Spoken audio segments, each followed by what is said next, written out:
আমার রব কোন মানুষকে গুনহার কারণে জাহান্নামে দেবেন না। আর একবার বলছি, আমার রব কোন মানুষকে গুনহার কারণে জাহান্নামে দেবেন না। আমার রব কোন মানুষকে গুনহার কারণে জাহান্নামে দেবেন না। যে কারণে জাহান্নামে দেবে সেই কারণটা হচ্ছে মাপ না চাওয়ার কারণে জাহান্নাম যাবে। গুনাহ করা অপরাধ নয়, মাপ না চাওয়াটা অপরাধ। বুঝাতে পারলাম? গুনার কারণে মানুষ জাহান্নাম যাবে না, মাপ না চাওয়ার কারণে যাবে। কারণটা হচ্ছে মাপ না চাওয়া। এবার বলেন, আল্লাহ বলছেন তোমরা যখন গুনাহ করো তখন তোমাদের খুব উদ্দীপনা থাকে, কিন্তু একবার মুখে বলতে হবে আল্লাহ তুমি মাফ করো। এটা তোমরা অলসতার কারণে বলো না। তোমাদেরকে এমন গাফলতি শয়তান দিয়েছে, গুনার ব্যাপারে তুমি হিরো, মাফ চাওয়ার ব্যাপারে তুমি হয়ে গেলে জিরো। আল্লাহ কেমন মাফ করেন? ইন্নাল্লাহা গাফুরুর রহিম। একটা লোক একটাই গুনাহ, একটা লোক একটাই গুনাহ, একটা লোক একই গুনাহকে প্রতিদিন যদি 70 বারের ওপর করে থাকে, আল্লাহ 70 বার মাফ করবেন। কেন মাফ করবেন? আল্লাহ বলেছেন আমি মাফ করে নেব না, ইন্নাল্লাহা গাফুরুর রহিম।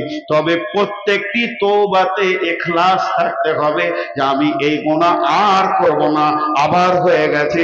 অতএব মানুষ গুনাহ করে না, মুমিন কোনদিন গুনাহ করে না, ঈমানদার কোনদিন গুনাহ করে না। একটা কথা জিজ্ঞেস করব, উত্তর দেন।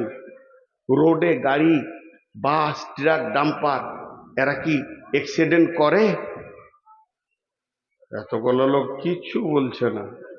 আর ভালো লাগে, মরা রুগী কি চিকিৎসা হয় গো? মুখ খুলেন। কোন গাড়ি অ্যাক্সিডেন্ট করে? করে না। একটাও অ্যাক্সিডেন্ট হয় না, একটাও অ্যাক্সিডেন্ট করে না। অ্যাক্সিডেন্ট হয়ে যায়, অ্যাক্সিডেন্ট করার অ্যাক্সিডেন্ট হয়ে যাওয়া আসমান জমিন পার্থক্য। কোন ড্রাইভার বলে তুই এইদিকে থাক আমি এদিকে লাগায়? কেউ বলেছে কোনোদিন আই জানটাকে দিয়ে দিচ্ছি? না। অ্যাক্সিডেন্ট করে না, অ্যাক্সিডেন্ট হয়ে যায়। মুমিন গুনাহ করে না, গুনাহ হয়ে যায়। অতএব গুনাহ মাফ আছে, 70 বার করলে আল্লাহ মাফ করবেন। যতদিন পশ্চিম দিকে সূর্য না উঠেছে গুনাহ মাফের দরজা রয়েছে বন্ধু আমার। অতএব ইন্নাল্লাহা গাফুরুর রহিম। কোনো মানুষ গুনার কারণে জাহান্নাম যাবে না, মাফ না চাওয়ার কারণে জাহান্নাম যাবে। আপনাদের গ্রামের নাম মেদেরদা, সেই জেনটা কই? খেপা জেনটা। আপনাদের গায়ে একটা জেন আছে সাব্বির নাম, দেখেছেন? আল্লাহু আকবার। আমার দুখানা জেনের সঙ্গে পরিচয় আছে। একটা জেনের নাম হলো জাসিদ, ওর বাড়ি বর্ধমান।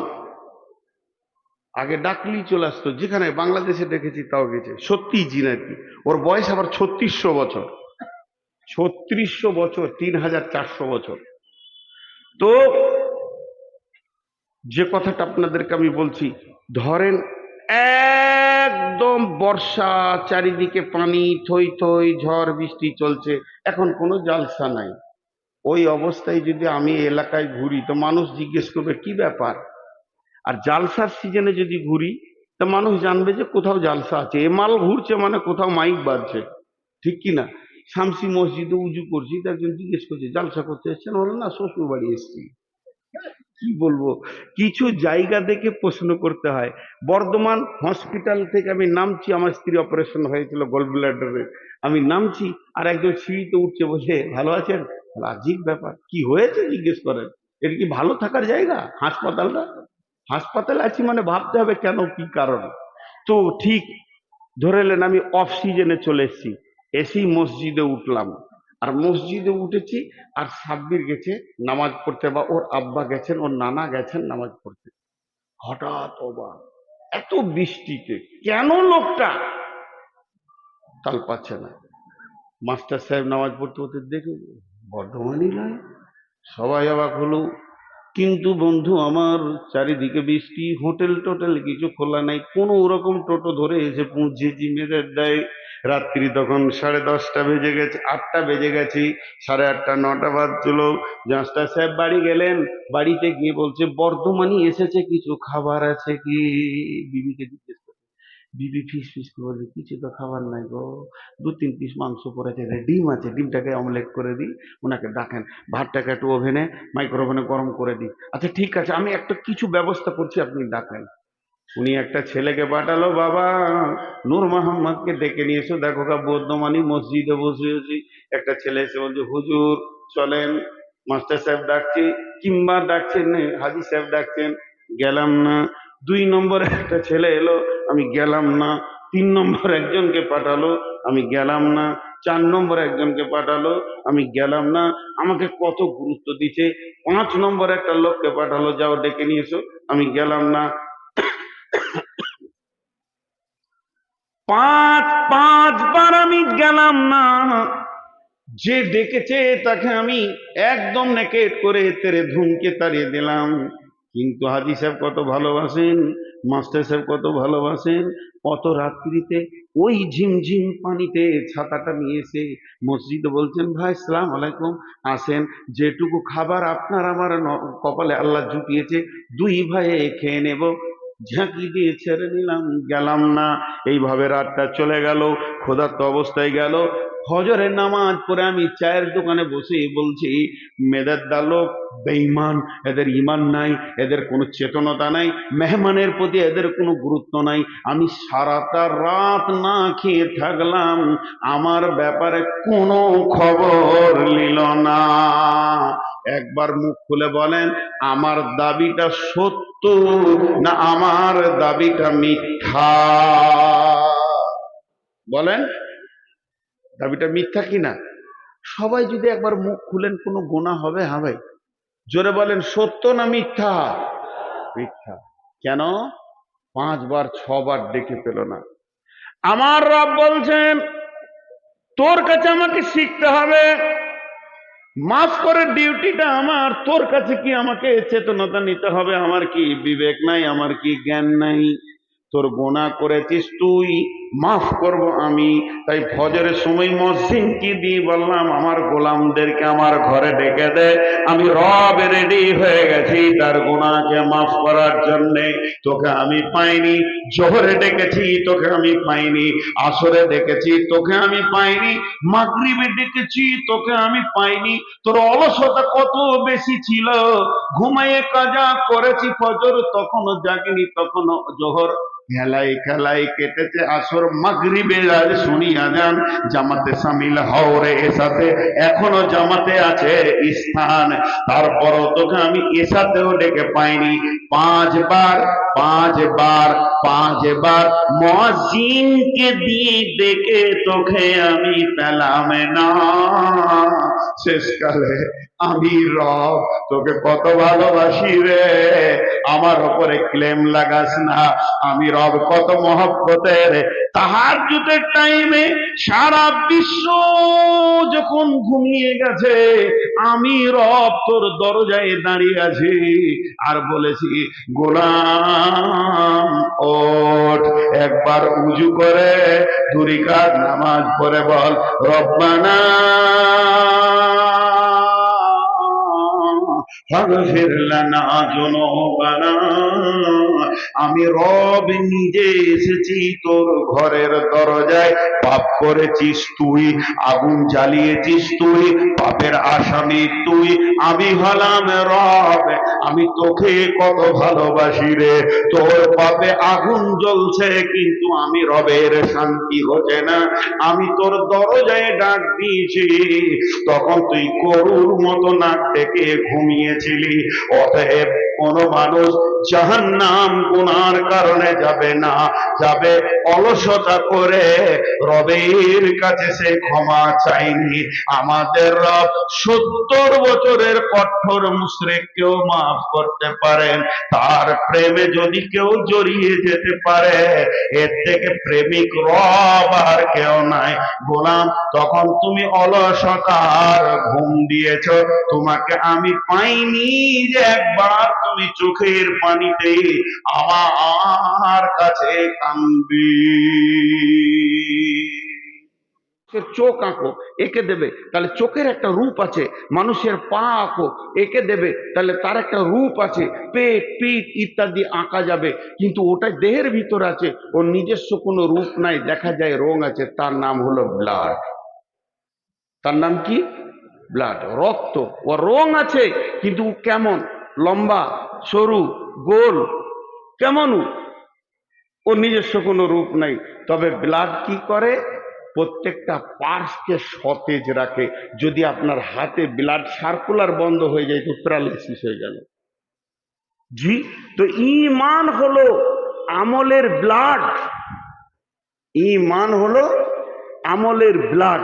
যে আমলে ঈমান নাই ও আমল কবুল নাই।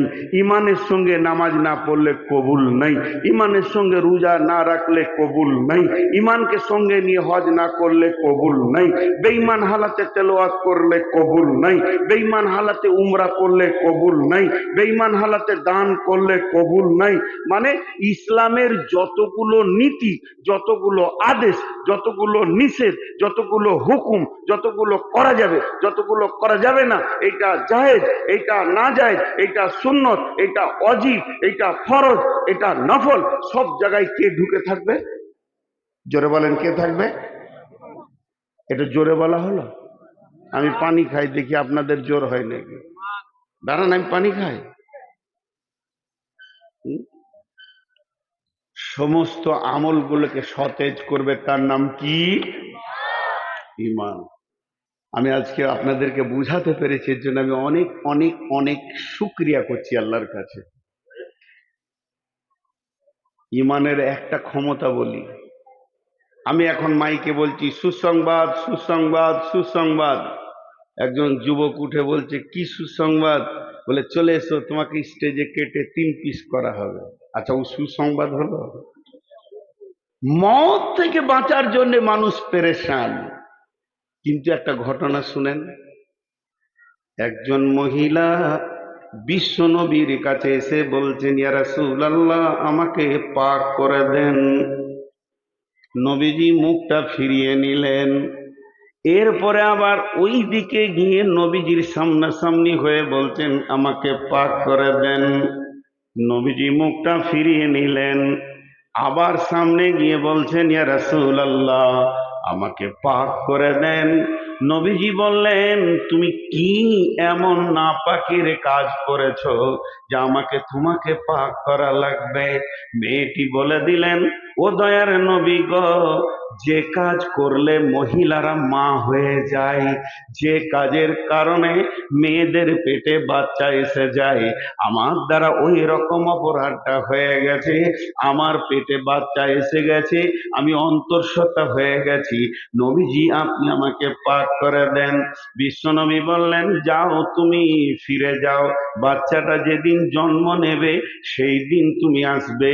কচি বাচ্চা আতুর ঘর থেকে নিয়ে নবীজির কাছে গিয়ে হাজির।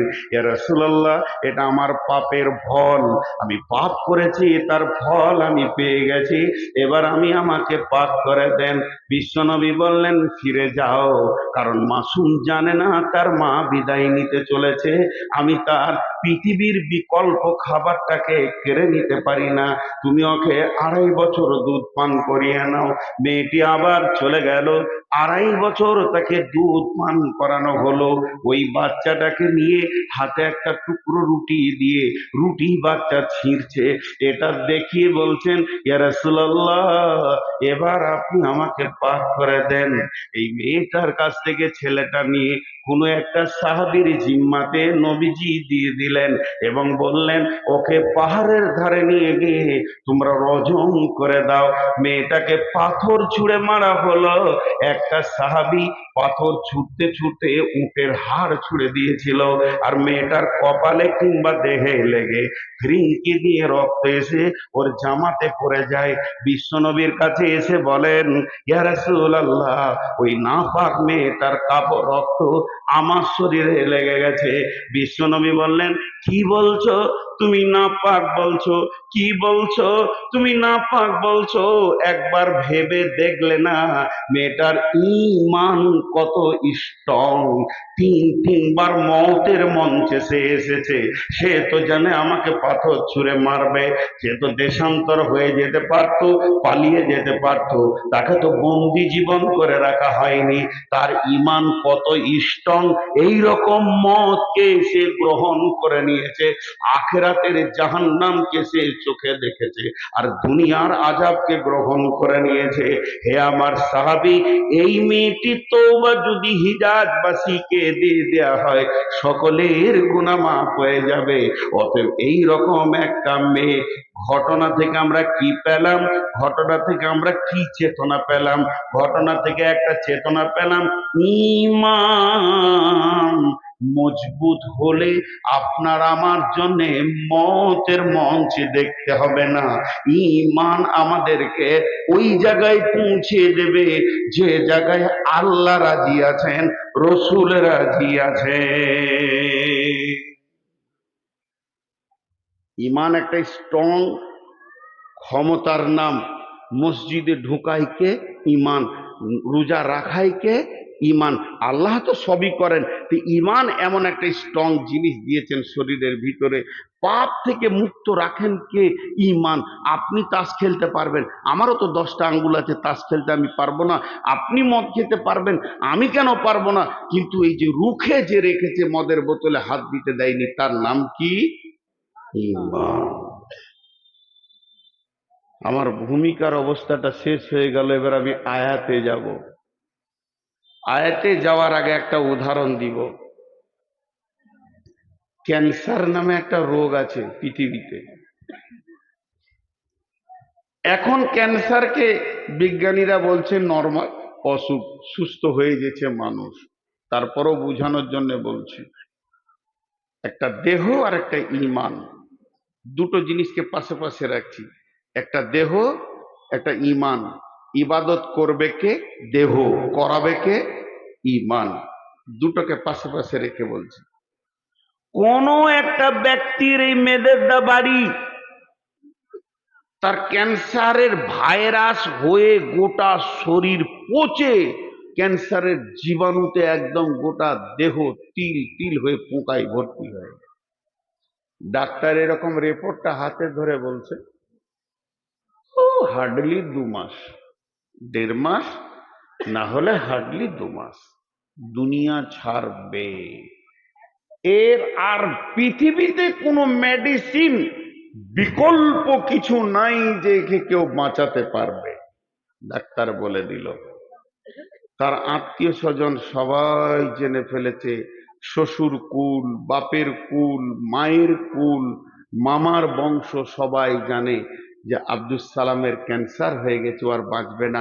ফোনে রিং যদি যেছে মেয়েদের দা থেকে, তা চুমকে উঠছে, কি জানি খবর এলো নাকি যে এক্সপায়ার হয়ে গেছে। এবার 3বার বলবো, একটা জিনিসকে ধ্যান দিয়ে শুনবেন। দেহে যদি ক্যান্সার হয়, তার একটা রাস্তা, রাস্তার নাম মত, ঠিকানার নাম কবর। দেহে যদি ক্যান্সার হয়, বিকল্প কোনো দুটো রাস্তা নাই, একটাই রাস্তা, রাস্তার নাম মত, ঠিকানার নাম কবর। আর একবার বলছি বোঝানোর জন্যে, দেহে যদি ক্যান্সার হয়, তার রাস্তার নাম মত আর ঠিকানার নাম কবর। ঝামেলা শেষ। ইমানে যদি গাফলতি আসে, ইমানের ক্যান্সারের নাম গাফলতি। ইমানে ক্যান্সার হবে না। ইমান এমন একটা বডি, এমন একটা শক্তি, যে আপনাকে আমাকে রোজা রাখাবে, গুনাহ ছাড়াবে, নেকি করাবে। এই রকম বডিতে যদি অলসতা এসে যায়, আমার আল্লাহ বলছেন ওর ঠিকানা জাহান্নাম। আর একবার বলছি, দেহে ক্যান্সার হলে ঠিকানা কবর, ইমানে অলসতা এলে ওর ঠিকানা জাহান্নাম।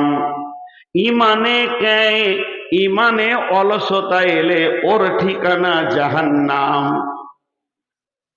আচ্ছা, ওই দিকে যদি তাকাবেন তাহলে আমার বকা কি লাভ হচ্ছে? ওই ঝামেলাটা মেরেইলেন। কোনো মেয়ে কটা টাকা দেবে, ও যাবে, তো ওই দিকেই তো টাকাটা আনতেই হবে, এটা তো দরকার আছে, মাদ্রাসাটা এমনি চলবে। ওদিকে ধ্যানটা যাচ্ছে কি করে আপনাদের? এত ফিলোজফি বলছি, এরপর আমি আয়াতটা শোনাবো আপনাদেরকে, আর এই মধ্যে যদি ওইদিকে ধ্যান চলে যায় তাহলে তো বিপদ পথে ভাই। সবাই একবার বলেন আস্তাগফিরুল্লাহ, জোরে বলেন আস্তাগফিরুল্লাহ, নারে তাকবীর। আবার বলছি, দেহে যদি ক্যান্সার হয় তার ঠিকানা কবর। ইমানে যদি অলসতা অলসতা অলসতা আসে, ওর ঠিকানা জাহান্নাম। ইমান এমন একটা শক্তি, একে ক্যান্সার কাবু করতে পারে না, করোনা কাবু করতে পারে না, জ্বর সর্দি কাবু করতে পারে না, কিন্তু অলসতা নামে যে বস্তুটা পৃথিবীতে এসেছে, কার ভিতরে যদি ইমানে অলসতা চলে আসে, ওর ঠিকানা জাহান্নাম। এবার আয়াত পড়ছি, বিসমিল্লাহির রহমানির রহিম। ওয়ালাকাদ জারআনা লিজাহান্নামা কাসীরাম মিনাল জিন্নি ওয়াল ইনসি লাহুম কুলুবুল লা ইয়াফকাহুনা বিহা ওয়া লাহুম আয়ুনুল লা ইবসিরুনা বিহা ওয়া লাহুম আযানুল লা ইয়াসমাউনা বিহা উলাইকা কাল আনআম বাল হুম আদাল উলাইকা হুমুল গাফিলুন। আল্লাহ তাবারাক ওয়া তাআলা বলছেন, এই আয়াতের তরজমাটা শুনেন, হাতগুলো ধরে বলছি, খুব মনোযোগ দেন, খুব মনোযোগ দেন। আল্লাহ তাবারাক ওয়া তাআলা বলছেন, কঠিন কিয়ামতের দিনে যখন জিন ইনসানকে এক জায়গায় জমা করব, সেই দিন আমি দল দল দল দল, মানে একদম বোঝা বোঝা মানুষকে এবং জিনকে জাহান্নামের ভিতরে ঢোকাবো, জাহান্নামের ইন্ধন বানাবো, জাহান্নামের জ্বালানি বানাবো, জাহান্নামকে প্রজ্বলিত করব। কাকে দিয়ে? জিনকে দিয়ে এবং ইনসানকে দিয়ে। আল্লাহ তাবারাক ওয়া তাআলা বলছেন, কারণ কি? কারণ কি? কারণটা শুনে নাও। তাদের দিল দিয়েছিলাম, দিল নষ্ট হয়েছে, চোখ দিয়েছিলাম, নষ্ট করেছে, কান দিয়েছিলাম, নষ্ট করেছে, মনুষ্যত্বের জীবন দিয়েছিলাম, সেটাকে ক্রস করে পশুত্বে জীবন গ্রহণ করেছে। শুধু পশুত্বে গিয়ে স্টপ নেয়নি, সেটাকে ক্রস করে নিচে চলে গিয়ে পশুর থেকেও খারাপ জীবন যাপন করেছে। এখন আমরা যদি আল্লাহকে বলি, কেন কেন কেন কেন কেন কেন কেন মানুষটা এত নিচে নামলো, কেন তার চোখ কান দিল নষ্ট হলো, কেন মনুষ্যত্ব নষ্ট হলো, কেন সে পশু হয়ে গেল, কেন তার থেকে নিচে গেল, কেন কেন কেন কেন কেন? আল্লাহ আল্লাহ একটাই উত্তর দিচ্ছেন, উলাইকা হুমুল গাফিলুন। এরা ছিল অলস অলস অলস অলস, গাফিল গাফিল গাফিল। আল্লাহ তাবারাক ওয়া তাআলা বলছেন, গাফলতি এত ভয়ানক অসুখ, গাফলতি এত ভয়ানক রোগ, মানুষকে জাহান্নাম নিয়ে চলে যায়। ক্যান্সার অত ভয়ানক নয়, ক্যান্সার আপনাকে কবরে নিয়ে যাবে, তার থেকে বেশি নিয়ে যেতে পারবে না। আর অলসতা আপনাকে জাহান্নামে নিয়ে যাবে। অতএব বন্ধুরে, অলসতা হচ্ছে ক্যান্সারের থেকেও খারাপ। খুব মনোযোগ দেন। মাদ্রাসার কালেকশন হচ্ছে, দেখার কি দরকার আছে? আপনাকেও তো দিতে হবে। আমি যে এখানে কথাগুলো বলছি, এগুলো কলেজ থেকে পড়ে এসে বলিনি, মাদ্রাসা থেকে পড়ে এসে বলছি। তো এই অলসতার সম্পর্কে দুটি কথা খালি বলবো। একটা নোংরা কথা বলছি, নোংরা বাজে কথা, যে কথাটাতে জুতো মেরে দিলেও অসুবিধা নেই। চুরি, চুরির মতো সমাজে নোংরা কাজ কিছু নাই। যদি কেউ মনে করে চুরি করব, আর যদি অলস হয় তো চুরি করার মতো কাজটাও করতে ধরা খাবে। অলসের দ্বারা কোনো কাজ হয় না। এখন একটা ফিলোজফি বলবো, এটা বুখারীতে নাই, মুসলিমে নাই, আবু দাউদে নাই, তিরমিজিতে নাই, নাসাইতে নাই, কোনো হাদিসে নাই, রসুলও বলেননি, আল্লাহও বলেননি। তো বলছে কে? ইসলামী দার্শনিকরা বলছেন। একজন বিখ্যাত দার্শনিক বলছেন, এই তুই মোবাইলটা নিচে নামা, এই তুই মোবাইলটা নিচে নামা, মোবাইল তুলবি তো তোকে একদম তোর আঁতুড়ি বের করে নেবো। বারবার লাইটটাকে জ্বালছিস তুই। তো ধ্যান দেন, মনোযোগ। উনি কি বলছেন? শয়তান নামে যে পৃথিবীতে একটা দুশ্মন আমাদের এসেছে, কোরআন বারবার বলেছে ইন্না শাইতানা লিল ইনসানি আদুউম মুবিন। সেই শয়তান জিনেদের ভিতর থেকেও আছে, মানুষের ভিতর থেকেও আছে। টোটাল শয়তানের চক্রান্ত হচ্ছে 60,000-এর উপর। ও গুনেছে, ওর বাপ গুনেছে, ছেড়ে দেন। 60,000-এর মধ্যে 42,000 ইবাদতের ভিতর দিয়ে না জাহান্নামে নিয়ে যাবে, নামাজ রোজার ভিতর দিয়ে জাহান্নামে নিয়ে যাবে। আর 48,000, আবার 12,000, 48,000 জাহান্নামের মানে ইবাদতের ভিতর দিয়ে মানুষকে জাহান্নাম নিয়ে যাবে, আর 12,000 ইবাদত না করিয়ে জাহান্নাম নিয়ে যাবে। ইবাদত করে মানুষ জাহান্নাম যাবে? বলে হ্যাঁ যাবে। কোরআনে বলছে ফাওয়াইলুল লিল মুসাল্লিন, অয়েল জাহান্নামে যাবে নামাজিরা। জি কেমন? আল্লাহ বলছেন বিসমিল্লাহির রহমানির রহিম, লাইসাল বিররা আন তুওয়াল্লু উজুহাকুম কিবালাল মাশরিকি ওয়াল মাগরিবি। আল্লাহ বলছেন পূর্ব পশ্চিমে সাজদা করে দেওয়ার নাম ইমানদারি নয়। তার কারণ রসুলের জামানায় যতগুলো মুসলমান ছিল তার থেকে মুসাল্লি বেশি ছিল। যদি রসুলের জামানায় 1000 মুসলমান ছিল তো 1200 মুসাল্লি মসজিদে ছিল। তাহলে মুসলমানের থেকে মুসাল্লি বেশি কি করে হলো? তার একটাই কারণ হচ্ছে মুনাফিকরাও নামাজ পড়তো। মুনাফিকদের চেহারা, চরিত্র, উঠা বসা, লেনদেন। আমাদের মুনাফিকরা, আমাদের যারা মুসলমান দাবি করে এরা তো 5 ওয়াক্তের নামাজ পড়ে না। আর নবীজির জামানায় যারা মুনাফিক ছিল তাদের তাহাজ্জুদের নামাজ কোনোদিন কামাই ছিল না। এত ধীরে সুস্থে নামাজ পড়তো, বিশ্ব নবী পর্যন্ত বুঝতে পারেনি এটা মুনাফিক। ওহির মাধ্যম দিয়ে বলা হয়েছে এই দলের ভিতরে অমুক অমুক অমুক অমুক অমুক ইসলামের বিরুদ্ধে রয়েছে। মুনাফিক কত ডেঞ্জার!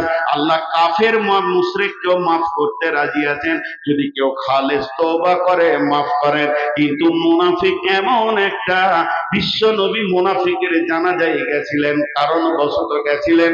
তারপরও আল্লাহ বললেন হে আমার নবী তুমি 70 বার যদি জানাজা পড়ো আমি কবুল করব না। আর মুনাফিকের জন্য বলেছেন ফিদার ইন্না মিনাল মুনাফিকিনা ফি দারকিল আসফাল। এই আল্লাহ বলছে যারা মুনাফিক হবে তারা জাহান্নামের একবারে নিচে থাকবে। এরকম মুনাফিকরাও সেদিন নামাজ পড়েছেন। অতএব বন্ধু, বেশ কিছু পৃথিবীতে ডেঞ্জারাস মানুষ আছে যারা ইবাদতের ভিতর দিয়ে জাহান্নাম যাবে। আপনি খেয়াল করে দেখেন, গ্রামের মধ্যে ভালো লোক, মাথায় টুপি, সুন্নতের লেবাস, সুন্নতের দাড়ি, ইমামের পেছনে দাঁড়ায়, 5 ওয়াক্তের নামাজ পড়ে, আর লোকটা দেখে মনে হবে আল্লাহর ওলি। ওর জ্বালাতে গোটা গাঁ জ্বলে গেছে, পাড়া জ্বলে গেছে। আল্লাহ বলছে তুই টুপি দাড়ি দিয়ে বিশ্বকে ধোঁকা দিতে পেরেছিস, আমার চোখে তুই একটা বাজে মাল হয়ে আছিস। অতএব শুনেলে মুনাফিকি হালাতে তোর মত যদি হয় তোর জানাজা তো কবুল হবেই না, তোকে জাহান্নামের নিচে চলে যেতে হবে। অতএব শয়তানের যতগুলো চক্রান্ত আছে, 60,000 70,000 হোক আর 1,00,000 হোক, মানুষকে ইবাদতের ভিতর দিয়ে জাহান্নামে নিয়ে যাবে, আবার ইবাদত না করিয়ে নিয়ে যাবে। তার মানে এবার টোটাল একটা কথা বলে দিই, ভাইয়া আমার, বন্ধু আমার, বাপজি আমার, মা আমার, ও সোনা মানিকের দল, বেটির দল, একবার কান করে শুনেলেন। শয়তানের ইনজেকশন, শয়তানের ভ্যাকসিন, শয়তান যে ইনজেকশনটা দিয়ে মানুষকে পাপের দিকে নিয়ে যায়, ওই ইনজেকশনটার নামই হচ্ছে অলস। আল্লাহ কোরআনে বলেছেন উলাইকা হুমুল গাফিলুন, অলস মানুষকে জাহান্নাম নিয়ে চলে যাবে।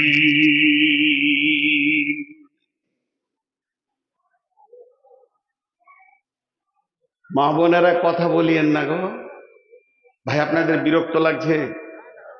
হাদিসটা পড়বো, দেখবেন তখন কি কি তথ্য কথা আছে এর ভিতরে। এখন একটা মজার কথা আপনাদেরকে শোনাই। অলসতা কি ডেঞ্জারাস জিনিস। কোরআন বলছে তাদেরকে জাহান্নামে নিয়ে গেছে অলসতা। অলস মানুষকে সফলতা দেয় না, বিধায় অলসতা থেকে আমাদেরকে দূরে হতে হবে। অলসতা আস্তে আস্তে নিয়ে চলে যাচ্ছে খারাপের দিকে। একটা উদাহরণ দিই। একটা রুগী ডাক্তারখানা গেল,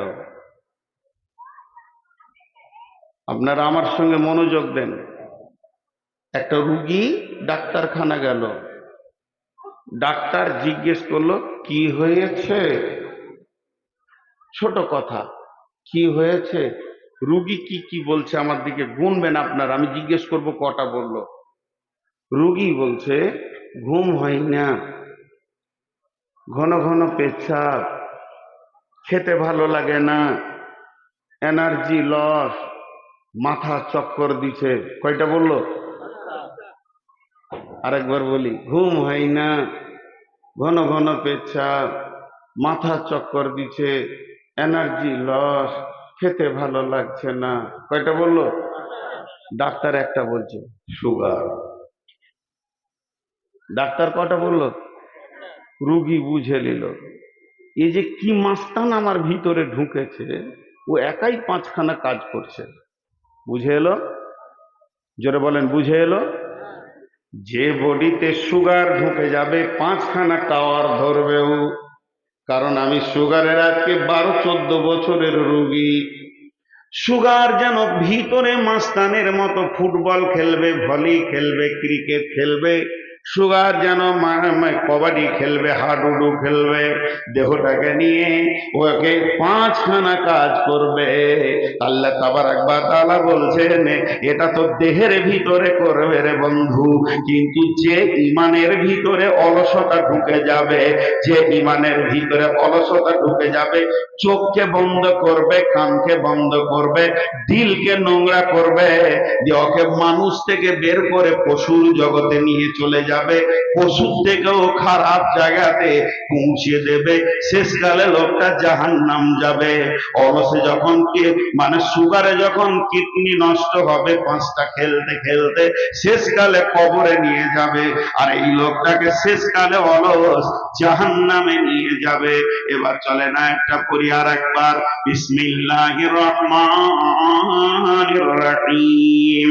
ওয়ালাকাদ জারা'না লিজাহান্নামা কাসীরাম মিনাল জিন্নি ওয়াল ইনসি লাহুম কুলুবুন লা ইয়াফকাহুনা বিহা ওয়া লাহুম আ'য়ুনুন লা ইবসিরুনা বিহা ওয়া লাহুম আযানুন লা ইয়াসমাউনা বিহা উলাইকা কাল আনআম বাল হুম আদাল উলাইকা হুমুল গাফিলুন। আল্লাহ বলতে সূরা লাও, এই দল দল জিন আর ইনসানকে আমি জাহান্নামের লোকরি বানাবো, তাদেরকে দল দল দল দল আগুনের ভিতরে ভরবো, জাহান্নামের ইন্ধন বানাবো, জ্বালানি বানাবো, জাহান্নামকে দাও দাও করে তাদেরকে দিয়ে জ্বালাবো। কেন? তাদের দিল দিয়েছিলাম, দিল নষ্ট হয়েছে। তাদের কান দিয়েছিলাম, শ্রবণ শক্তির ক্ষমতা দিয়েছিলাম, তারা তারা হককে শুনেনি, বেহক শুনতে পেয়েছে। তাদের দুটি চোখ দিয়েছিলাম, তারা রাস্তা দেখতে পায়নি, বেরাস্তা দেখেছে। শুধু তাই নয়, তারা এই পশুদের জীবনে চলে গেছে। পৃথিবীর সেরা বানিয়েছিলাম, জিনের থেকেও দামি, গরু ছাগল হাঁস মুরগির থেকে দামি, ইভেন ফেরেশতার থেকেও দামি মানুষ, এত দামি বানালাম। কিন্তু তারা সেই দামি না থেকে পশুর জগতে চলে এসেছে। শুধু পশু হয়েও সে ক্ষান্ত হয়নি, বালহুম আজাল, তার থেকেও নিচে চলে গেছে। কেন কেন কেন? উলাইকা হুমুল গাফিলুন।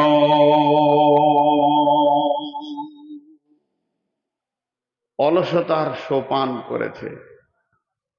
এখন একটু ঝগড়া করি আপনাদের সঙ্গে। কি হলো, খুব ঘুম পেয়েছে নাকি? হ্যাঁ, অলসতার ট্যাবলেটটা দিব। এখন একটু ঝগড়া করি, ধ্যান করে শুনবেন। আমি একা আর আপনারা সবাই।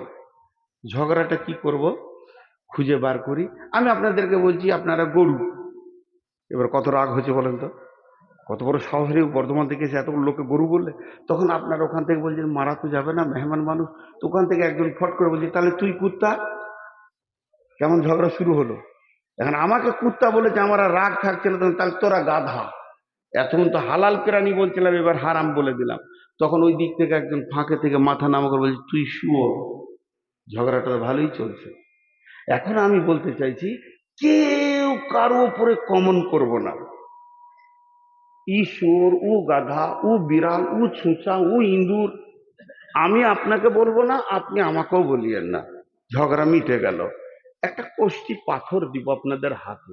ওই পাথরটা এরকম চামড়াতে মারবেন, খাস খাস খাস খাস খাস খাস করে মারবেন। যখন স্বর্ণকার ওইটা কোনো মেটেরিয়ালসে মারে, স্বর্ণকারকে পাথর বলে দেয় এটা সোনা, এটা রাং, এটা তামা, এটা কাঁসা, এটা পিতল। এটা ভুলবশত নিয়ে চলে এসছে রূপ মনে করে, আসলে এটা ইমিটেশনের মাল। তাহলে ওই পাথরটা আপনাদের হাতে আমি দিই। এখন সবাই পাথরটা নিব। কে কে নিব না হাত তুলি। হ্যাঁ, চালাক মাল আছে মেয়েদের, দেখো নদীর ধারে বাস করলে কি হবে। আমিও বিয়ে করেছি নদীর ধারে, এরকম বাঁধের ধারে আমার শ্বশুর বাড়ি। দুতলায় বসে থাকলে বাঁধের লোক আমার সঙ্গে কথা বলে। নদীর ধারে মানুষ খুব ভালো হয়, আর এরা ফসল খুব টাটকা খেতে পায়। মানে আমার শ্বশুর বাড়ি হচ্ছে বোলপুরের কাছে, অজয় নদীর ধারে বাড়ি আমার, ভাঙন ধরা অজয় নদীর ধারে। তো কোষ্টি পাথরটা আপনাদেরকে দিই, নেবেন তো সবাই ইনশাআল্লাহ? জোরে বই ইনশাআল্লাহ বলে না, নেবেন তো ইনশাআল্লাহ? আর নিজে নিজের চামড়াতে ঘষবেন। তো পাথরটা কি বলবে জানেন? আপনার কানে গিয়ে আস্তে করে বলবে তুই মানুষ। আবার বলবে তুই শুয়োর। আপনাকে বলে দেবে তুই কুত্তা। দেখেন নিজে নিজে হবে এবার। বিসমিল্লাহির রহমানির রহিম। মাসালুল্লাযীনা কাফারু কামাসালিল্লাযীনা ইয়ানঈকু বিমা লা ইয়াসমাউ ইল্লা দুআ ওয়া নিদাআ সুম্মুম বুকুমুন উময়ুন ফাহুম লা ইয়াফকাহুন। জি, আরেকবার বলছি আয়াতটা, সূরা বাকারার আয়াতটা আছে বন্ধু আমার। মাসালুল্লাযীনা কাফারু কামাসালিল্লাযীনা ইয়ানঈকু বিমা লা ইয়াসমাউ ইল্লা দুআ ওয়া নিদাআ সুম্মুম বুকুমুন উময়ুন ফাহুম লা ইয়াকিলুন। লা ইয়াকিলুন আছে, আগেরটা ভুল বলেছি। তো এতে কি বলছেন তর্জমাটা শুনেলেন? ওই কাফেরদের মিশাল ওই লোকেদের মতো, ওই কাফের বেঈমানদের মিশাল ওই লোকেদের মতো যাদেরকে তার প্রভু মুনিব মালিক দূরে ডেকেছে নেদা দোয়া। কাছেও ডেকেছে, শুনেও শুনেনি, দেখেও দেখেনি, বুঝেও বুঝেনি, প্রকৃতপক্ষে ওর বোধ ক্ষমতা নাই। বুঝে এলো কি? ক্লিয়ার হলো না? তাহলে তর্জমাটা আর একবার বলি। ওই কাফেরদের বিশাল ওই লোকেদের মতো, যাদেরকে তাদের মাবুদ দূরে ডেকেছে, কাছে ডেকেছে, শুনেও শুনেনি, বুঝেও বুঝেনি, দেখেও দেখেনি, প্রকৃত পক্ষে তাদের বোধ ক্ষমতা নাই। ক্লিয়ার হলো না? এবার একটা উদাহরণ দিব তো ক্লিয়ার হয়ে যাবে। খুব মনোযোগ, উদাহরণটা খুব মনোযোগ। কি? রাখালকে গরু চড়াতে দেখেছেন? এ যুগে তার নাই, এক যুগে খুব ছিল।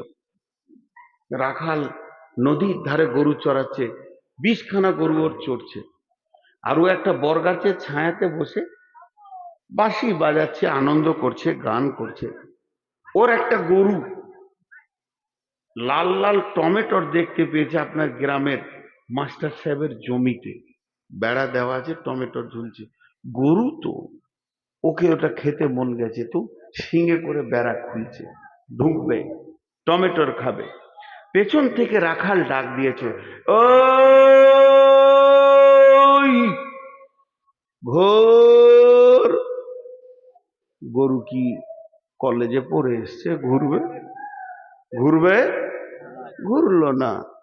ওই রাখালের একটা ছেলে, এই বছর 6-7 ছেলে, ওই লাল টমেটোর দেখে ওকে লোভ লেগেছে, ও বেড়া খুলছে, ঢুকবে, পেছন থেকে ওর বাপ ডাক দিয়েছে, "এই!"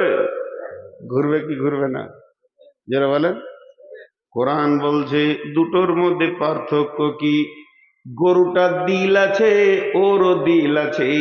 গরুটার মিজাজে লোভ এসেছে, ওরও মিজাজে লোভ এসেছে। গরুটার কান আছে, চোখ আছে। গরুটা যতটা টমেটোর যে পরিমাণে দেখছে, ছেলেটাও ওই পরিমাণে দেখছে। গরুটার কান আছে, পেছন দিক থেকে যে আওয়াজটা এলো, যতটা পরিমাণে ছেলেটা শুনেছে, অতটাই পরিমাণে গরুটা শুনেছে। তাহলে গরুটার পা আছে, মাথা আছে, ছেলেটারও পা আছে, মাথা আছে, দুইজন কিন্তু এক। কিন্তু এই আওয়াজটা কার? এই বোধ ক্ষমতা গরুটার তার নাই, আর ছেলেটার এক্সট্রা একটা বেশি আছে। সে বুঝেছে আমার মতো, আমার আমার মুনিব আমার গুনহাকে দেখেছে, সে হাত দিয়েছে, নিজেকে অপরাধী মনে করে আবার ফিরে চলে গেছে। তার মানে হচ্ছে গরুটার মধ্যে একটা জিনিস নাই, বোধ ক্ষমতা নাই, যেটা আমার মালিকের ডাক। আর ছেলেটার ভিতরে একটা জিনিস আছে, বোধ ক্ষমতা আছে, এটা আমার মালিকের ডাক। গরুটার সমস্ত পার্টস কোনো কাজ করলো না, শুধু বোধ ক্ষমতার অভাবে। আর ছেলেটার সমস্ত পার্টস কাজ করলো, বোধ ক্ষমতা আছে বলি। আমার আল্লাহ বলতে চাইছেন, মেয়েদের দেখানো অত্র এলাকায় জোহরের আজানে গোটা এলাকা তোলপাড় হয়ে গেছে। গোটা বেলডাঙ্গা থানা নয়, গোটা মুর্শিদাবাদ নয়, পশ্চিমবঙ্গ, প্রত্যেকটা মসজিদ থেকে মালিকের ডাক আসছে, হাইয়া আলা সালাহ।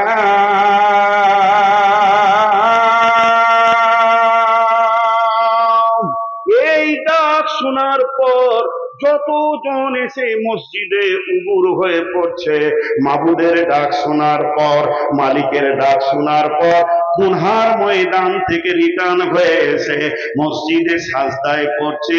এরাই হলো আল্লাহর কাছে মানুষ।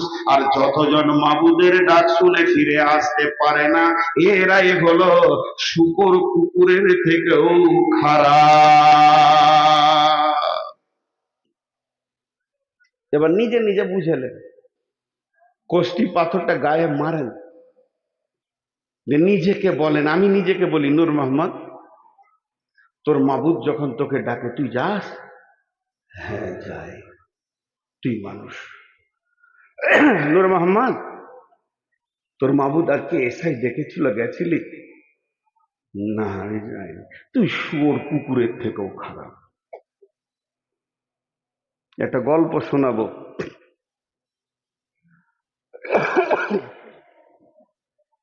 কাশিটা যখন উঠছে ভাই খুব কষ্ট পেয়েছি। 4-5 দিন জ্বরে পড়েছিলাম। বাংলাদেশে 6 দিন ছিলাম, তাও জ্বর। মনে কিছু লিয়েন না, ঘন ঘন পানি খেয়েছি, কাশছি। তো নিজের থেকে বুঝে নেব যে আমি মানুষ না আমি গরু না আমি পশু। জি, আজকে আমাদেরকে গাফলত কত নিচে নিয়ে চলে গেছে, আমরা পশুর থেকেও খারাপ। একটা গল্প শোনাই, রাগ করবেন না তো? ছোট্ট গল্প, গল্পটা একটু পরে শোনাবো, এখন লাই। একটা শূকরের গল্প শোনাবো।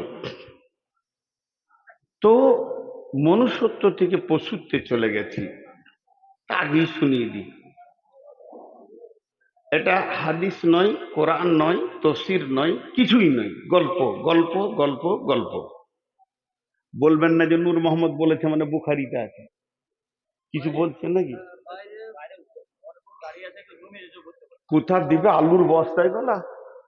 তোমার নজরটা কি বলছে, গলা আলুর বস্তা না মানুষ? আসে নাই আগে, থাকবে বাইরে, অত পিরিত করতে হবে না, আর না হলে জায়গাটা বাড়াও। হ্যাঁ, একদম না। ভাইয়া আপনারা যারা বাইরে আছেন ভিতরে ঢুকেন, দেওয়াল গায়ে বসে যান, ধুলোর উপরে বসে, চেয়ার লাগবে না, ধুলোতে বসুক। তাস খেলে তখন কোথাও বসে আমি দেখি নাই, বসুক ওখানে ধুলো। আল্লাহর উপরে যদি মহব্বত থাকে নিচে বসে যান, মাটিতে বসে যান। প্রেম এক আলাদা জিনিস, বাইরে কষ্ট করিয়েন না, কারণ আসতে আপনি লেট করেছেন, অন্যদিকে চলে গেছে। এখন একটা লোক ধরে এলেন মুসা আলাইসাল্লাম, উনি আল্লাহর সঙ্গে কথা বলতেন, মুসা কালিমুল্লাহ, তাহলে বলতে সুবিধা হবে। মুসা আলাইসাল্লাম হন্তদন্ত করে হাঁটছে, তো ও হেঁটে যাচ্ছে, তো একটা শূকর ছিল ড্রেনে, বলছে ও নবী মুসা দাঁড়ো দাঁড়ো। যাবে কোথায়? আল্লাহর কাছে চললাম, আমার দরকার আছে, আমি আল্লাহর সঙ্গে কথা বলবো। তখন বলছে নবী মুসা, তুমি তো আল্লাহর সঙ্গে কথা বলবে, তো আমার একটা খবর নিয়ে যেতে পারবে? বলে কি? বলে আল্লাহ তোমাকে নবী করলে, মানুষ করলে, আর আমাকে কেন শুয়োর করলে, এটা জিজ্ঞেস করে আসবে তো। কেমন প্রশ্ন!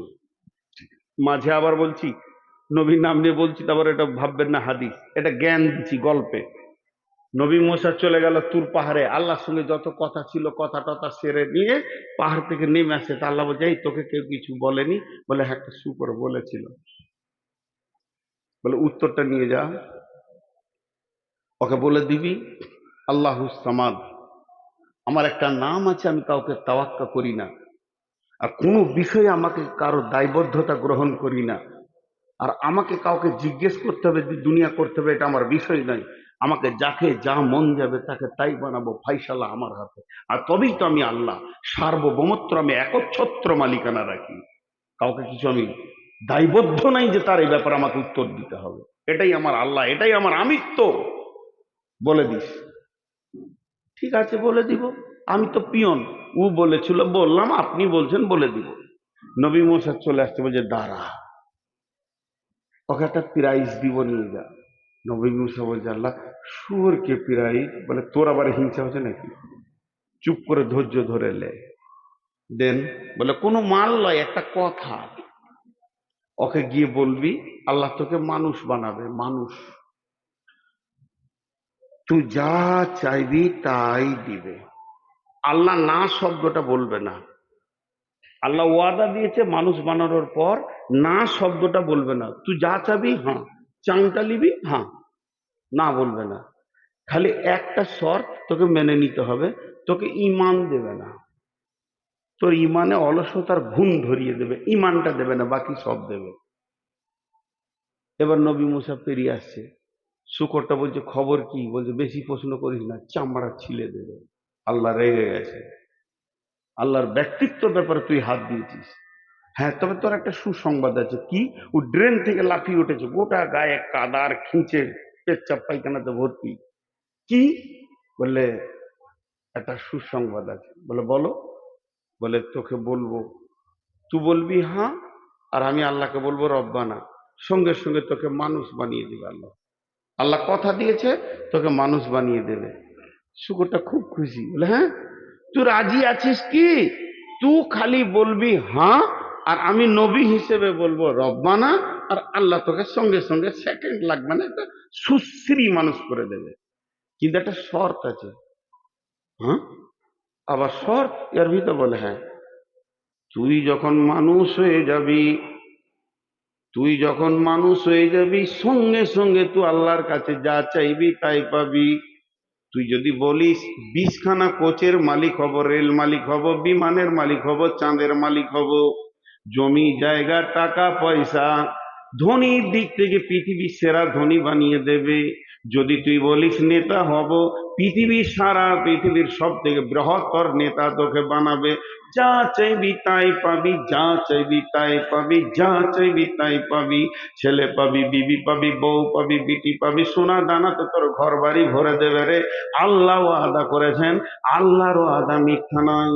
তবে একটা কথা কান করে শুনেলে, তুই মাথা ঠুকেও যদি মরে যাস আর চোখের পানিতে যদি তুই নদী বইয়ে দিস, আল্লাহ তোকে ঈমান দিবে না।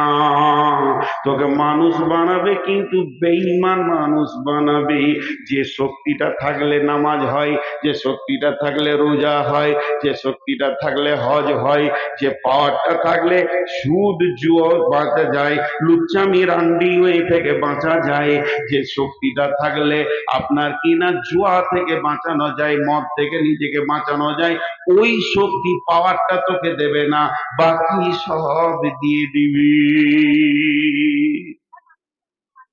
এবার শুকরটা কি বলছে কান করে শুনেন। 1 মিনিট হাত দুটোকে ভিখারির মতো আপনাদের কাছে চাইছি, অ্যাটেনশনটা বাড়ান। 1 মিনিট শুকরের কথাটা খালি শুনেন, একটা গল্প যদিও।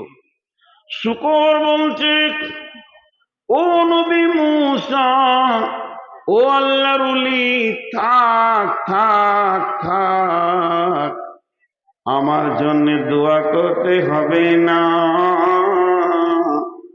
বেঈমান মানুষের থেকে আমি শুয়োর অনেক গুণে ভালো। যে লোকটা মানুষের মতো বডি পেল, চেহারা পেল, মানুষের সমাজে বাস করলো, বাড়ি ঘর বিবি ব্যবহার করলো, ছেলে পিলে জমি জায়গা করলো, কিন্তু আল্লাহর ঘরের দরজা পেল না, ওর থেকে আমি শুকর অনেক গুণে ভালো। সকাল বিকাল আমি আমার জবান দিয়ে আমার রবকে আমি ডাকি। অতএব সেটা শুকরের থেকে বেঈমান মানুষ লাখো গুণে খারাপ। এটা কে বানায়? গাফলত, অলস। সকলে জোরে বলে, এটা কে বানায়? জোরে বলে না, কে বানায়? অলস। অলস অতি খারাপ। একটা মজার গল্প আপনাদেরকে শোনালাম, একটা সত্য ঘটনা শোনাই। আমি ঢাকা যাত্রাবাড়ি থেকে জালসাই যাচ্ছি নারায়ণগঞ্জ, মোটামুটি 50-55 কিলোমিটার রাস্তা। তো একটা গাড়িকে রেডি করলাম যে ভাই আমাকে নিয়ে যাবে। তো বলে হ্যাঁ চলেন, আপনাকে দিয়ে আসি মহফিলে। ও আমাকে জানে না যে আমি ইন্ডিয়ান। তারপরে ওর গাড়িতে উঠলাম, গল্প করতে করতে করতে করতে পরিচয় হলো। কথা বলতে বলতে যেতে যেতে আমি আস্তে আস্তে ওকে ওর মন মেজাজটা ঠিক করলাম যে আমি একটা মহফিলের, আমি ওখানকার প্রধান বক্তা আছি, আমার বাড়ি ইন্ডিয়া। তখন তো আরো খুশি হলো, আরো বুঝাতে বোঝাতে বললাম রাতটা আমার সঙ্গে থেকে যাও, তোমার গাড়িতেই চলে আসবো, বায়ান শেষ হয়ে গেলে আমাকে এই মাদ্রাসায় নামিয়ে দেবে, আমি এখানে থাকি, ঢাকায় চলে আসবো। জি থাকবো। ওকে কিছু পয়সা বাড়িয়ে দিলাম। রাত্রি 1:30টায় যখন এসে নামছি, ওকে এবার টাকা আমাকে দিতে হবে, যে ভাড়াটা হয়েছে। আমি পকেট থেকে টাকা বার করে দিচ্ছি আর ওকে জিজ্ঞেস করছি, শোনা, তুমি নামাজ পড়ো? তো প্রথম ভাষা বলছে, হুজুর আপনি বুঝবেন না। তার মানে ও কেন নামাজ পড়ে না এটা আমার বুঝার ক্ষমতা নাই আর কি। তো তখন ওকে আমি বলছি, আচ্ছা আমি যদি অবুঝি হয় তা তুমি খানিকটা বুঝাও।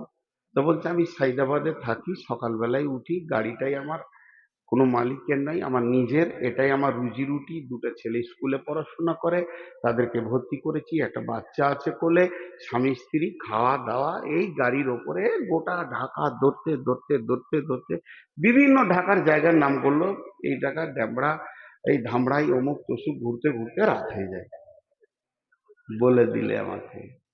তো ওর যখন বলা শেষ হলো, তখন এবার আমি শুরু করলাম, বললাম তোমার শেষ হয়েছে? বলে হ্যাঁ। আমি বললাম শোনো, কেয়ামতের দিন তুমি কি ভাবছো এটা কেয়ামত? এটা তো ঢাকা, আর আমি আল্লাহ নই, আমাকে বলতে হবে, তাই বললাম।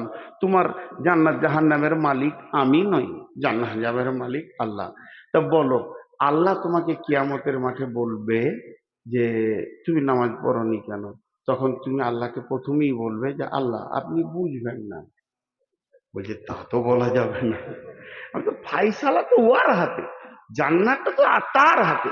তুমি আমাকে বুঝিয়ে দিয়ে আশ্বস্ত হচ্ছ কেন? তোমাকে ভাবতে হবে, আল্লাহকে বুঝাতে হবে। ঢাকাকে বলা হয় পৃথিবীর মধ্যে মসজিদের শহর। ঢাকার আরেকটা নাম হচ্ছে মসজিদের শহর। মক্কাতে এত সাউন্ড হয় না ফজরের সময় যখন আজান হয়, তারপরেও যদি কারো ঢাকাতে ঘুম হয়, জানতে হবে এর মতো অলস কেউ নাই। মনে হবে তোলপাড়। 45 মিনিট আজান হয়, ছাদে দাঁড়িয়ে শুনেছি, 1 মিনিট নয়। প্রথমে আইলা হাদিসরা শেষ করে, শুরু করে, আর বিরেলিরা শেষ করে, টানা 45 মিনিট আজান হয়। তো সেই ঢাকায় বন্ধুরা আমার, অটোমেটিক ওর মুখ থেকে বের হয়ে গেল, হুজুর এত মসজিদ থাকতেও আমি নামাজ পড়ি না, কোনো প্যাসেঞ্জার তো আমাকে বলে না যে নামাজ পড়ো না। তার মানে আমার অলসতা ছাড়া কিছুই নয়। পৃথিবীর বুকে যতগুলি বেনামাজি আছেন ভাই আমার, আপনারা আমার ভাই, আপনারা